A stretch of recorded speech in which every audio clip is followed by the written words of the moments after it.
शांति।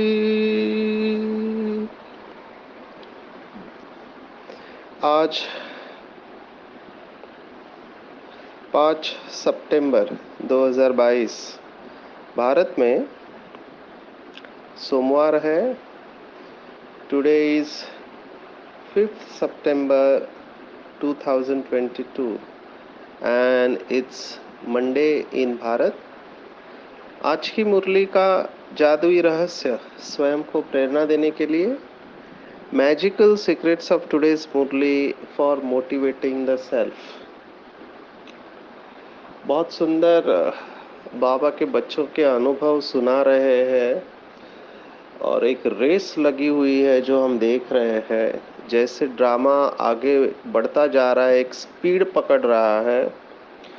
लौकिक दुनिया में भी जो साइंटिस्ट है, जो इन गतिविधियों के ऊपर नज़र रखे हुए हैं, whether they are spiritual scientist और लौकिक साइंटिस्ट, मटेरियल साइंटिस्ट, वो सब अभी एक महसूस कर रहे हैं, सभी की एक स्पीड पकड़ रहा है, फास्ट हो रहा है बहुत कुछ। स्पिरिचुअलिटी वाले लोग जो आध्यात्मिकता में हैं वो तो जान ही रहे हैं, लेकिन material scientist are also saying this, तो उन्हें भी ये वाइब्रेशन आ रहे हैं। इस समय हम मधुबन में हैं तो बहुत सारे लोगों के अनुभव सुन रहे हैं, बहुत सारे लोगों के साथ बातें हो रही है। तपस्वी बच्चे भी बाबा के मिल रहे हैं, जो 4-4 घंटा रहते हैं, योग में बैठते हैं। बहुत खुशी हुई उन आत्माओं से मिलके।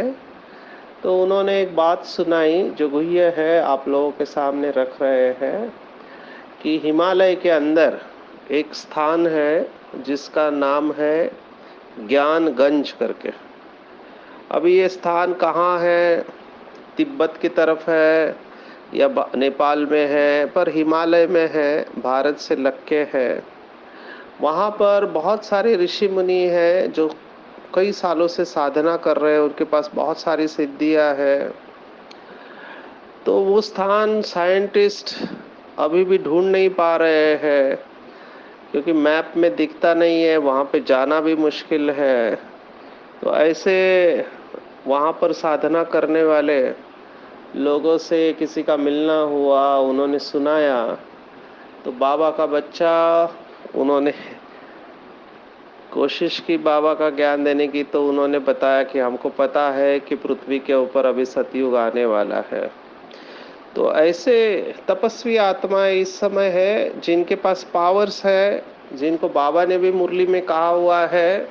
जब बाबा को विनाश का डेट पूछा तो बाबा ने कहा, मेरे उन बच्चों से पूछो जो ये सब करते हैं, वो बताएंगे आपको, लेकिन बाप नहीं बताएगा। ऐसे बाबा ने जवाब दिया था।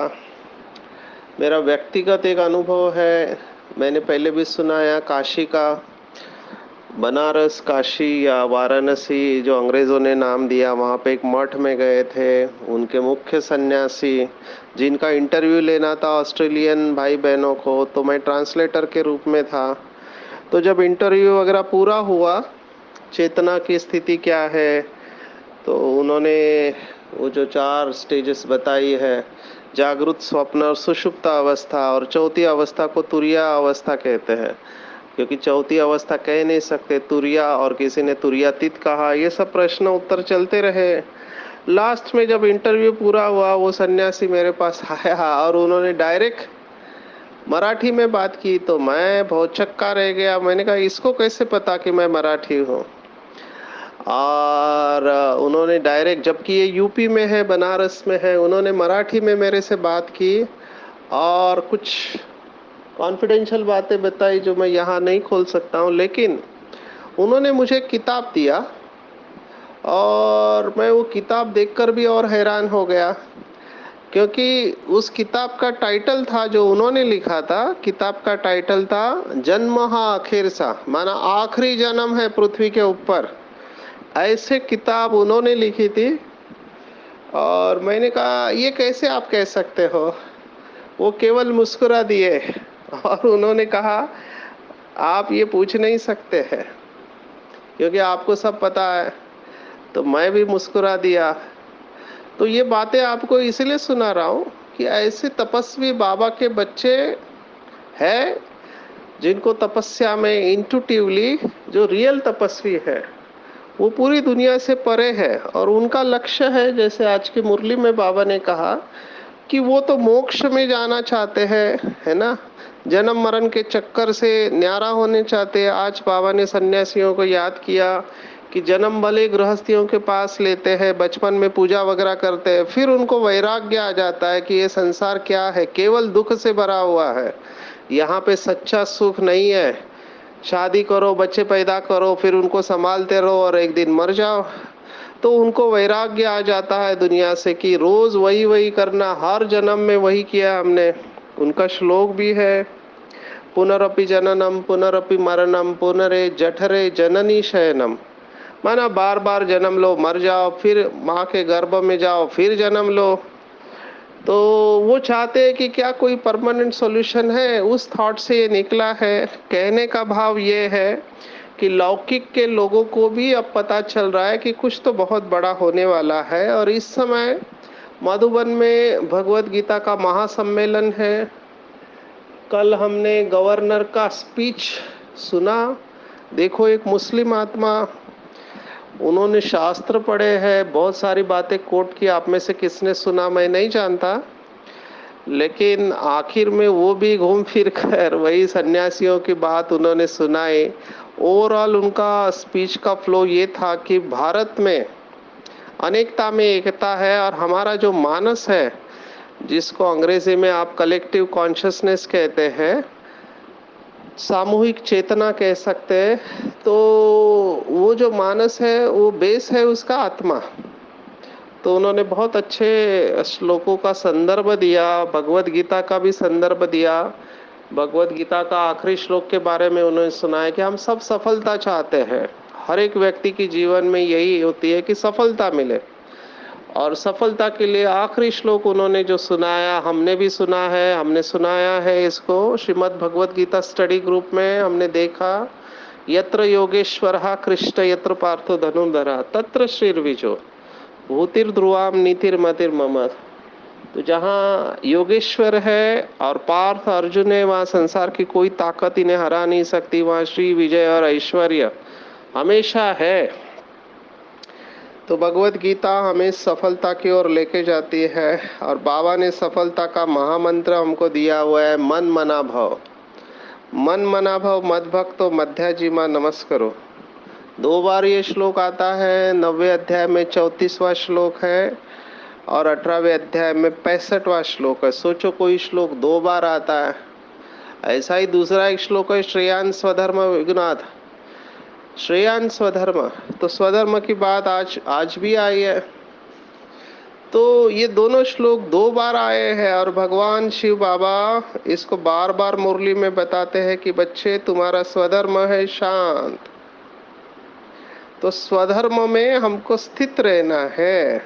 स्वधर्म निधनम श्रेय परधर्म भयावह, ये हमने देखा हुआ है कि स्वधर्म में मरना अच्छा है, परधर्म को कॉपी करने के बजाय।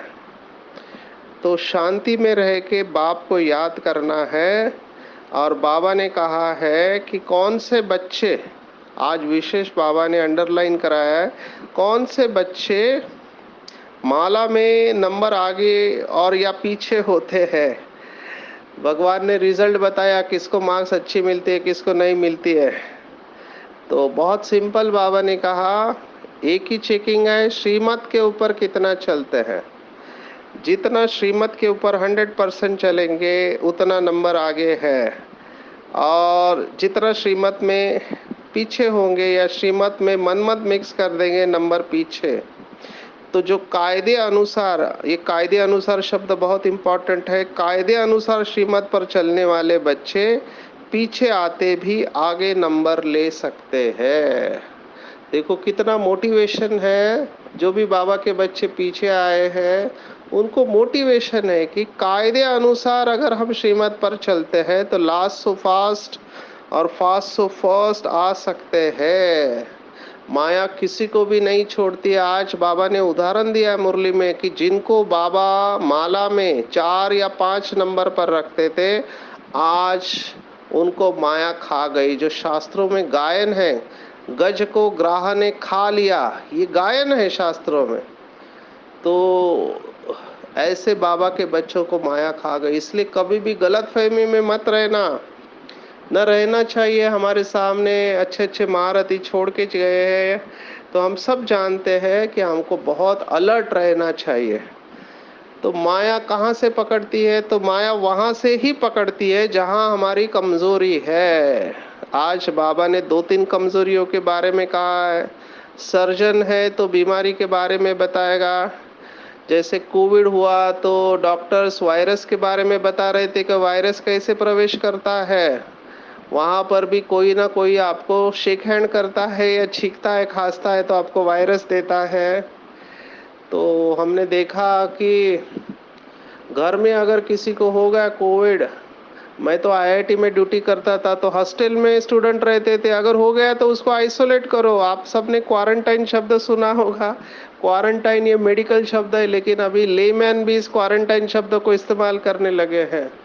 फॉरेन से कोई आता था, विदेश से येलो फीवर बीमारी लेके, तो उसको क्वारंटाइन किया जाता है। या यहाँ के लोग जब विदेश जाते हैं, खास करके अमेरिका, यूरोप वगैरह, तो यहाँ से हम मलेरिया वगैरह लेके जाते हैं, क्वारंटाइन किए जाते हैं एयरपोर्ट पे ही। उनको अगर डाउट आया तो क्योंकि वहाँ पे ये सब बीमारियाँ नहीं है, हमारे इधर येलो फीवर नहीं है भारत में। तो ऐसे कुछ बीमारियाँ होती है जिसमें क्वारंटाइन किया जाता है। तो यहाँ पर भी हमको स्पिरिचुअली क्वारंटाइन करना चाहिए। बाबा ने कितने बार मुरलियों में कहा है कि संग का ख्याल रखना चाहिए। संगति संग दोषा, ऐसे शास्त्रों में वचन है।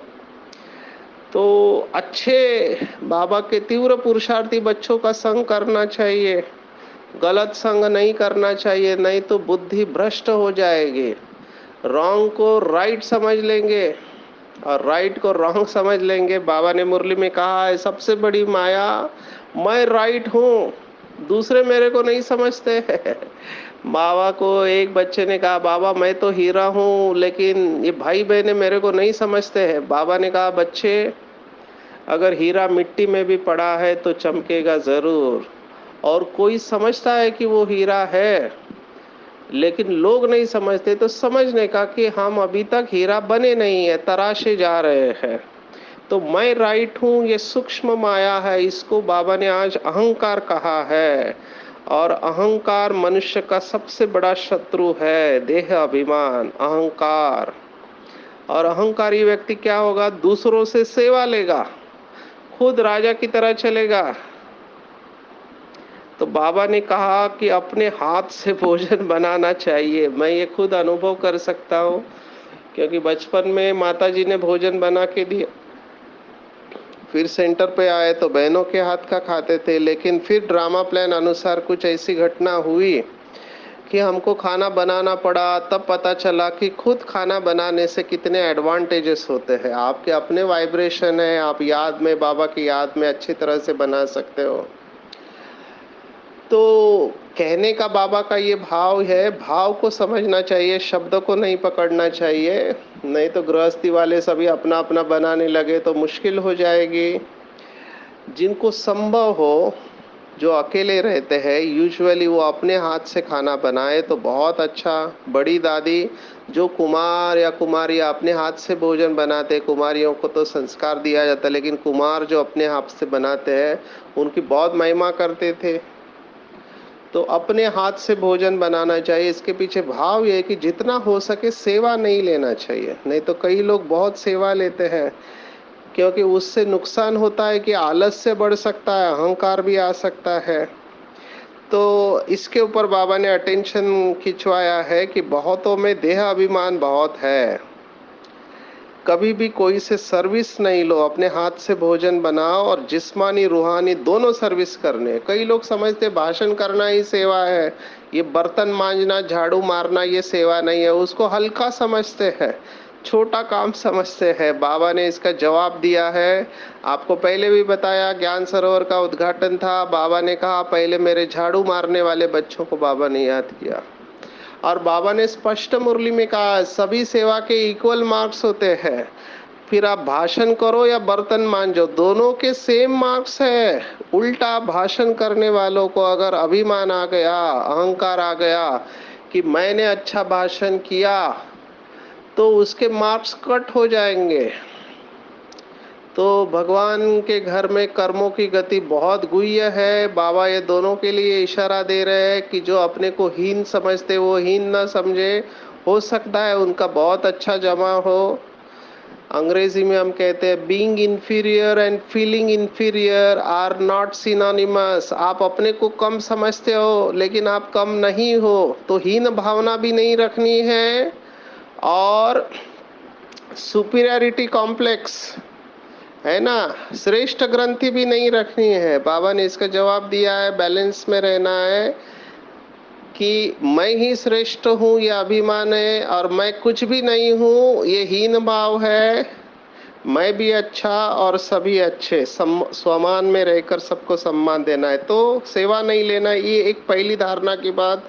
दूसरी जो मुझे बहुत इम्पोर्टेंट लगती है कि बाबा ने कहा कभी भी पर चिंतन नहीं करना चाहिए। पर चिंतन बहुत बड़ा नुकसान है।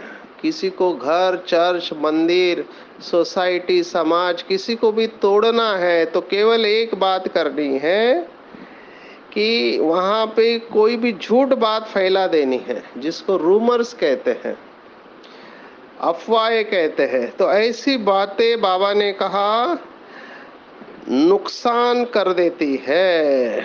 बाबा के शब्द में पढ़ना चाहूंगा, कोई ने कुछ कहा भी फिर भी दूसरे को सुनाकर नुकसान क्यों करना चाहिए। ऐसे तो बहुत झूठी बातें भी बनाते हैं, फलानी तो ऐसी है, यह है।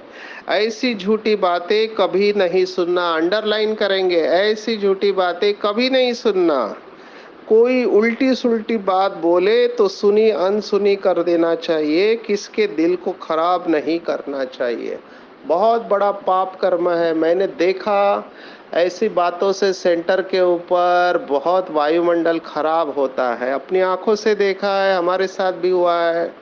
एक आत्मा सबके सामने कह रहा है कि हमने ये इसको ऐसे करते हुए देखा। अभी उसने क्या देखा वो तो भगवान जाने और वही जाने, लेकिन उनके अंदर संशय का वायरस अभी सबको सुना रहे हैं। नुकसान क्या हुआ, उसी आत्मा का नुकसान हुआ और जिन्होंने सुना उनका भी नुकसान हो गया, क्योंकि उनकी दृष्टि वृत्ति बदल गई और योग लग नहीं रहा है। तो नुकसान क्या हुआ, पापों का खाता बढ़ गया, सेंटर का वायुमंडल खराब हो गया, एक दूसरे के प्रति विश्वास था वो चला गया। कारण है सुनी अनसुनी बातें। कहीं कुछ देखा होता है, सुना होता है तो उसको मर्ज कर देना चाहिए, फैलाना नहीं चाहिए। लेकिन ये मैंने कहा ये सब जगह पे होता है, रामायण इसी के ऊपर है। कान भरने वाले लोग ऐसे से बहुत संभालना चाहिए। बाबा की स्पष्ट श्रीमत है कि कभी भी परचिंतन नहीं करना और कोई ऐसी झूठी बातें कभी नहीं सुनना। उल्टी सुल्टी बातें बोले तो सुनी अनसुनी कर देना चाहिए। ये बहुत बड़ी धारणा है मेरे हिसाब से, तो चेक करना चाहिए। अभी ये बातें केवल देहधारियों से नहीं होती है, केवल सेंटर पे ही नहीं होती है। आपको ये न्यूज़पेपर में मिलेगी, यूट्यूब पे मिलेगी, व्हाट्सएप पे मिलेगी, कितने सारे झगड़े लगाने वाले लोग हैं। तो इससे क्या होता है, चित्त मैला होता है और मैले चित्त में शिव बाबा की याद नहीं रह सकती है। मेरे पास बहुत भाई बहने आते हैं ऐसे, कई सेंटर पर डिस्टर्ब होते हैं, किसी ना किसी कारणवश असंतुष्ट होते हैं, मुझे आकर कहते हैं सचिन भाई आपको नहीं पता यहाँ पर क्या चल रहा है। जैसे ही उन्होंने कहा नहीं पता, मैं हाथ जोड़ लेता हूँ और कहता हूँ बताना भी मत, मुझे कोई इंटरेस्ट नहीं है, बाबा को चिट्ठी लेके दे दो। तो ये लोग असंतुष्ट होते हैं या गुस्सा होता है या किसी के प्रति ईर्ष्या होती है। ये भी आज बाबा ने मुरली में कहा है, जब किसी से ईर्ष्या होती है तो बाबा ने कहा ईर्ष्या की क्या बात है। कोई अगर आगे जा रहा है, उसको लिफ्ट मिली तो खुश होना चाहिए, लेकिन ईर्ष्या होती है। एक आत्मा ने क्लास में पूछा कि किसी से ईर्ष्या है तो क्या करे। तब अभी क्या कहे, ओपनली कह रहा है, मतलब वो एक्सेप्ट कर रहा है कि हमको ईर्ष्या है करके, क्योंकि एक व्यक्ति की महिमा बहुत होती है तो बाकी लोगों को ईर्ष्या होती है कि इसी को ही ज्यादा पूछा जाता है, इसको अभी उसकी विशेषता है, वो विशेषता से आगे जा रहा है। आप अपनी विशेषता से आगे जाओ।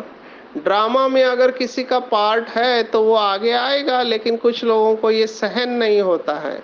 उनको ऐसे लगता है कोई आगे जा रहा है मतलब मेरा महत्व कम हो रहा है, और ये अंदर का खालीपन है। हमको संतुष्टता योग से डेवलप करनी है। ग्रैटिट्यूड का अभ्यास करो, कृतज्ञता का, कि बाबा ने मुझे बहुत कुछ दिया हुआ है, धन्यवाद करो। अगर भक्ति मार्ग में भक्त लोग भी ये कहते हैं कि मंदिर में इसलिए नहीं जाना चाहिए कि भगवान हमको कुछ दे, परंतु मंदिर में इसलिए जाना चाहिए कि भगवान ने पहले से ही हमको बहुत कुछ दिया हुआ है, तो उसके प्रति कृतज्ञ रहो, धन्यवाद करो। मेरा अनुभव सुनाता हूँ, मैं हमेशा ये सोचता हूँ कि मुझे पात्रता से बहुत कई गुना दिया हुआ है बाबा ने। मैं क्या कंप्लेंट कर सकता हूँ, कितनी सारी गलतियां हुई है। अभी देखो, कुछ दिन पहले एक भाई ने, हमारे बहुत मीठे भाई है, उन्होंने गलती निकाली भगवत गीता के सेशन में। अनसूयवे ये शब्द है कि परमात्मा किसको ज्ञान सुनाता है, तो 9वें अध्याय में कहा है कि जो उससे ईर्ष्या नहीं करता है ना, द्वेष नहीं करता, तो उसका शब्द आया है अनसूयवे। तो अनसूयवे को मैंने अनुसूया कर दिया। तो उसका भाव ये था कि जो ईर्ष्या नहीं करता, द्वेष नहीं करता, उसको परमात्मा ज्ञान सुनाते हैं। तो उस भाई को हमने धन्यवाद दिया। तो मैं अपना अनुभव सुना रहा हूँ कि जल्दबाजी में ऐसे शब्द, ये ट्विस्ट ऑफ टंग कहते हैं अंग्रेजी में, हो जाता है। तो माफी मांग लेनी चाहिए, इस चीज को बड़ा क्यों करना चाहिए। गलतियां तो सबसे होती है, लेकिन बाबा को सुना के हल्का कर देना चाहिए। लेकिन कुछ आत्माएं पता नहीं क्यों ड्रामा में उनका पार्ट है, सबके दिल को खराब कर देते हैं। अभी दिल को खराब कर किया आपने किसी से, आपको क्या फायदा है? कोई फायदा नहीं, आप अपना नुकसान कर रहे हैं, नंबर पीछे कर रहे हैं, वायुमंडल को खराब कर रहे हैं। बाबा ने इसके ऊपर बहुत अटेंशन सुनाया है कि सुनी सुनाई बातों के ऊपर कभी भी विश्वास नहीं करना चाहिए।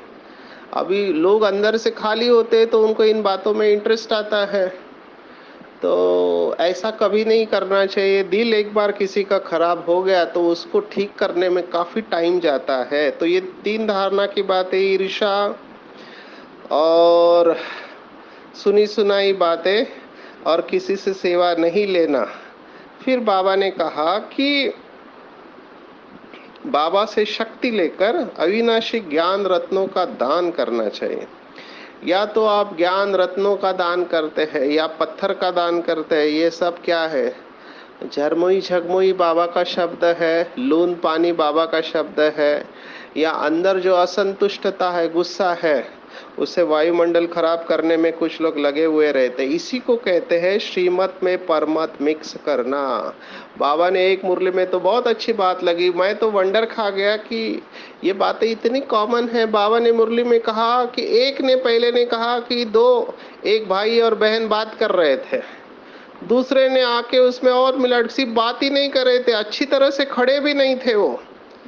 अभी कहाँ की बात कहाँ लेके गए, ये बाबा के शब्द है। मैं तो वंडर खाया कि बाबा ने कैसे पकड़ा है और इसके वजह से कितना नुकसान होता है। अभी कई सेंसिटिव सोल होते हैं जिनके ऊपर अगर आरोप लग गए तो बेचारे का जीवन ही बर्बाद हो जाता है। हमने ऐसे देखे हैं, सुसाइड कर लेते हैं।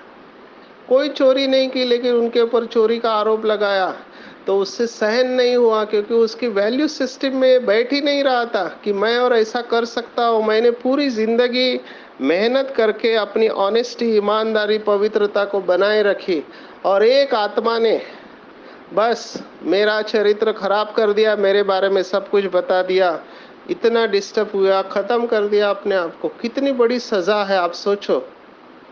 ऐसे सेंसिटिव लोग भी होते हैं, तो हमको बहुत संभाल के चलना चाहिए।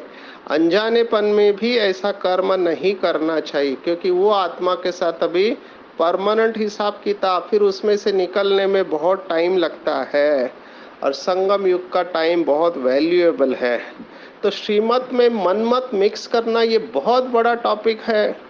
अभी बाबा कहते हैं सुबह 4 बजे उठो, अभी लोग कहते हैं 4 बजे थोड़ी रात को लेट सोए, अभी 4 का 4:30 बजे उठ जाएंगे, 5 बजे उठ जाएंगे, कई कहते 6 बजे उठ जाएंगे, तभी मेरी दिनचर्या अच्छी होती है। तो बाबा ने कहा अमृत वेले के ऊपर अटेंशन देना चाहिए, लेकिन कई लोगों से होता नहीं है, रात को लेट सोएंगे। अभी समझो किसी को बीमारी है तो हम समझ सकते हैं, कई लोगों को नींद नहीं आती है, या कई लोगों की नींद पूरी नहीं होती है। तो हर एक का केस इंडिविजुअल है, लेकिन कहने का भाव है कि श्रीमत में मनमत नहीं मिक्स करना चाहिए। अभी बाबा ने कहा चलो घर पे आपको भोजन नहीं मिलता है तो मजबूरी की हालत में आप बाहर से खा सकते हैं, लेकिन किसको बाबा ने कहा? सबके लिए नहीं कहा है। किसी को नहीं मिलता है भोजन, बनाने को टाइम नहीं है, तो बाहर ऐसे ट्रिप है, बिजनेस ट्रिप पे जाते हैं, तो मजबूरी के हालत में बाबा ने कहा डबल रोटी खा सकते हैं। आजकल तो बहुत ऑप्शन हमारे पास है, जैसे फ्रूट्स है ना, बिस्किट है, ब्रेड है, मजबूरी के हालत में खा सकते हैं। हमने तो देखा ऐसे बाबा के पक्के बच्चे हैं, कहाँ जाते तो कुकर लेके जाते, इलेक्ट्रिकल कुकर, और चावल के साथ वो चटनी घर से पैक करके लेके जाते हैं, खा लेते हैं होटल में इलेक्ट्रिकल कुकर के ऊपर, लेकिन अपना नियम नहीं तोड़ते हैं। तो ऐसे भी बाबा के बच्चे हैं। तो हर एक नंबर वार है, इसमें किसी का कोई दोष नहीं। कहने का भाव है बाबा ने जो आज कहा, श्रीमत में मन मत मिक्स नहीं करना है। कायदे अनुसार श्रीमत पर चलने वाले लास्ट सो फास्ट और फास्ट सो फर्स्ट आ सकते हैं। इसके लिए दिल बहुत साफ चाहिए, अंदर बाहर कोई भी भूल हो तो फौरन बाबा से क्षमा मांगनी है, लिख के देना है, दोनों प्रकार की सेवा करनी है। किसी के दिल को खराब नहीं करना है, और दिल को बहुत बड़ा रखना है, फ्रांक दिल, जिसको बाबा ने कहा है उदार चित्त। जितने आत्मा फ्रांक दिल होगी, उदार चित्त होगी, ऐसी आत्मा दाता का बच्चा बन खुशी का खजाना बांटने वाली होगी। रहम दिल, रहम का गुण बहुत इंपॉर्टेंट है। मुझे पर्सनली इसमें बहुत सुख का अनुभव होता है, क्योंकि बाबा की मुरली पड़ी थी। बाबा ने मुरली में कहा था कि अहम और वहम को छोड़कर रहम दिल बनो। कितने सुंदर शब्द है। अहम और वहम दुख का कारण है। अहम माना मैं कुछ हूँ, मैं भी कोई कम नहीं हूँ, अहंकार। वहम माना संशय, इसने जरूर ऐसा किया होगा, मुझे पता ही है, ऐसा ही है। वहम, संशय बुद्धि विनश्यंति कहा है। तो अहम और वहम को छोड़कर रहम दिल के गुण को इमर्ज करो। कभी भी किसी को फाइनल सर्टिफिकेट नहीं देने चाहिए कि ये तो कभी सुधरने वाला ही नहीं है। कोई कितना भी अपोजिशन करे, बाबा ने कहा कितना भी आपको विरोध करे, लेकिन अपनी रहम की भावना नहीं छोड़नी है। जैसे ब्रह्मा बाप को कितना अपोजिशन हुआ, लेकिन बाबा ने अपने रहम की भावना को नहीं छोड़ी। रहम भावना, बाबा ने कहा अंडरलाइन करेंगे, रहम भावना शुभ भावना फल अवश्य देती है, और यही पालना है। इसी को कहते हैं ज्ञान योग की पालना।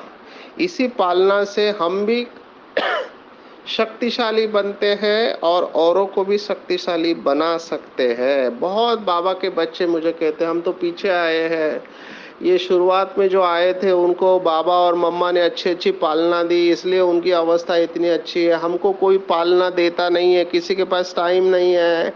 बाबा ने इसका जवाब दिया मुरली में कि अभी समय ऐसा है कि अपनी पालना खुद करनी है, अपनी पालना खुद करनी है। अकेले चलो नहीं तो संगठन में पुरुषार्थ करो। मैं देख रहा हूँ आजकल बहुत अच्छे अच्छे ग्रुप बने हुए हैं, ऑनलाइन का ये भी एडिक्शन है, लेकिन अच्छा एडिक्शन है। ऑनलाइन मिलते हैं, मुरली के ऊपर चिंतन करते हैं। तो अपनी पालना खुद करनी है। जितनी अपनी पालना खुद करेंगे उतनी औरों को भी पालना दे पाएंगे। तो आज की मुरली में मुझे ऐसे लगता है टेक होम है कि हमको माला में आगे नंबर लेना है, तब कायदे अनुसार श्रीमत पर चलना है। 100% श्रीमत बुद्धि में हो और श्रीमत में कोई भी मिलावट नहीं करके हम 100% श्रीमत पर चलते हैं, तो हम लास्ट सो फास्ट और फास्ट सो फर्स्ट आ सकते हैं। अच्छा, ओम शांति।